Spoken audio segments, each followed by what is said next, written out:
My name is Punk. I'm a tank for the Vancouver Titans this year in the Overwatch League. I've been playing Overwatch since beta. Been in Overwatch League for 3 years. Managed to stay high ranked on all the tanks throughout the years, and was a bit of a Junkerqueen specialist last year. So I think I've got some good insights to give. What do you think, if you were to coach a bronze queen, a top 500 queen, what would be the general things that really every rank of queens need to be looking to do, or things that they could be practicing or working on? The main thing to help with your team and just in general playing Queen is probably the your cooldown usage. Main one being the shout, obviously, and also your uptime on the bleed. I think if you've got all your abilities going and the melee and you're bleeding lots of people, you can obviously stay alive, and that just means you can do more. And are there any common errors that you see from a lot of queen players, like things that maybe misconceptions or things that a lot of queens don't get right? I think a lot of that would be on the shout, just when to use it. I think a lot of people just use it willy nilly, whether that be super early to cross a large gap, um, or using it too late. You've just got to kind of find that balance. Um, and the same thing with your knife and your axe. If you're just using them without any real purpose, then you're not going to find too much value with those. Is there anything in the enemy composition that stands out to you? I think in this comp right now, you could definitely hold some chokes, but I would also try and ignore the Ramacha. I think is something that you can't really kill just by yourself.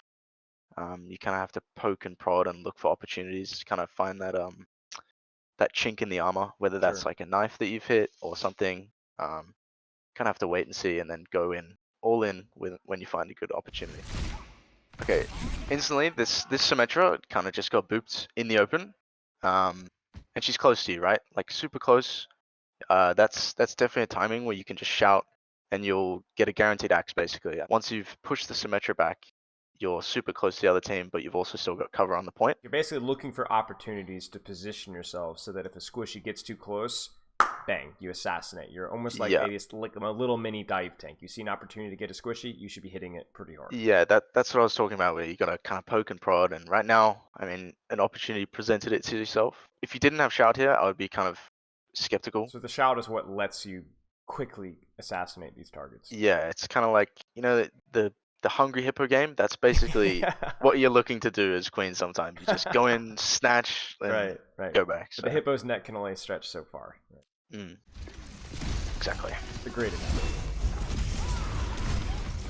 Okay, so also another thing, the there was an axe before the shout, and you could see you were super slow, and you're out of range.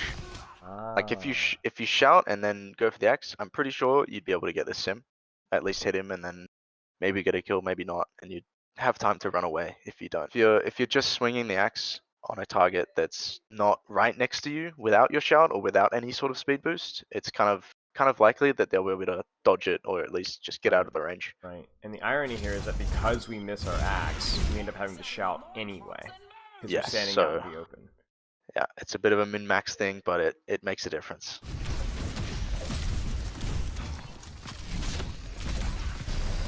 Okay, good playing the corner, nice axe. Yeah, this is what you should be doing when you don't have shout. You kind of bait in the corner and just waiting again to see if something pushes up just a bit too far. So that was good. Yeah, right here, you've got all three cooldowns. You're kind of healthy-ish, but you step out a bit too early when you don't have a real purpose for going behind the corner or beyond the corner. Sorry. Right.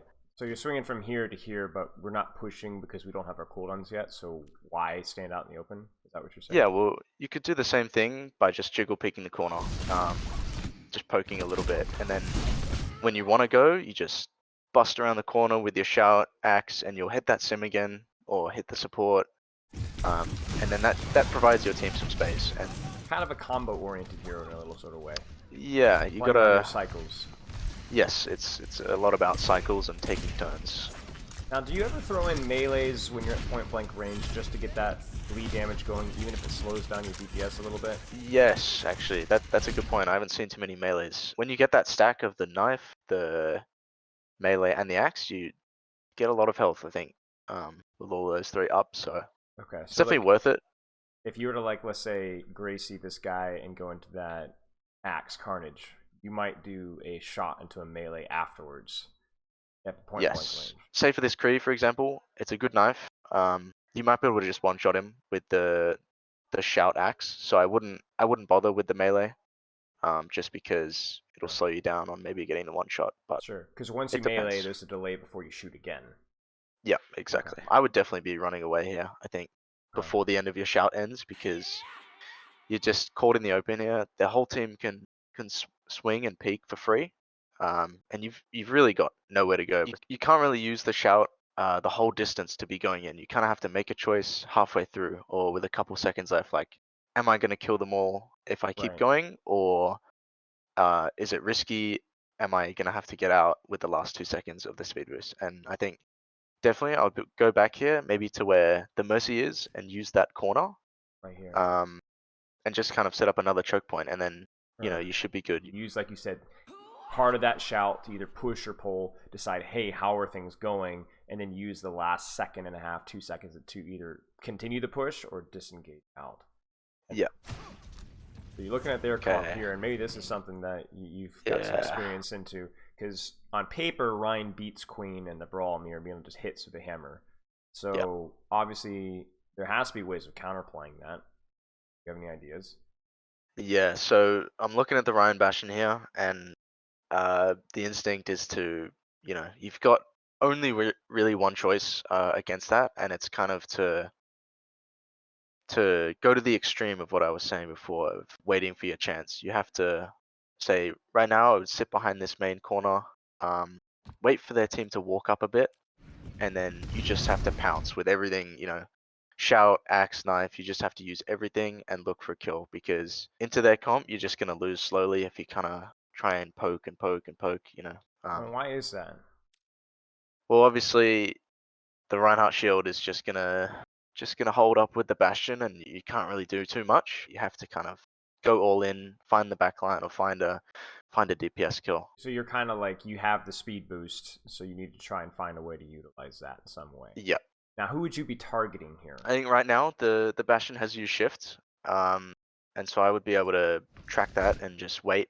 And here you go. Right now he's out of shift. He doesn't have it, and that's a lot of their DPS taken away. So their comp is now like a lot weaker. So I would definitely go for the Bastion first, probably, Okay. unless you've got like a Brig feeding or a McCree swinging But a super wide. squishy, if you can. Yeah, definitely a squishy. I wouldn't.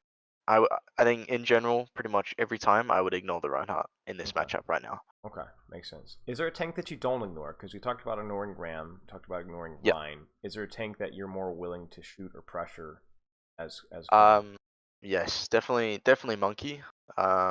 If there's ever a Monkey and you're playing Queen, you've got the shotgun. You just run up to him and just always chase him around. He's not going to be able to do anything easily at all. Here we go again. All cooldowns. Nice knife. Good axe. Okay. Now I'm assuming, based off of what you said earlier, that this angle right here is really cute, right? Like, basically you're able to skip past the Reinhardt, get to the squishy that you want. And this is where, according to what you were saying, we should be shouting and getting up in this guy's grill right now. Yes. You should be walking, like, just going all in right now. Swinging onto the point, just chasing down that Bastion. Right. But I saw there was just a bit of hesitation, or a little step back. Yeah, right there. You kind of step back and wait, and then the Reinhardt covers the Bastion at that point. So now this is another interesting matchup here, because obviously one of the weaknesses of Queen is she doesn't have a matrix, she doesn't have a shield.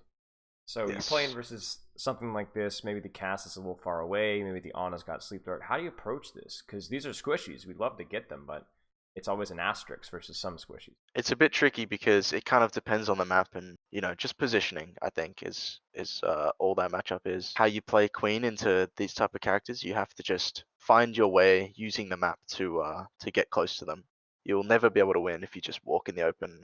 They have better guns than you do. So I think right now you're looking pretty alright. You're pretty close.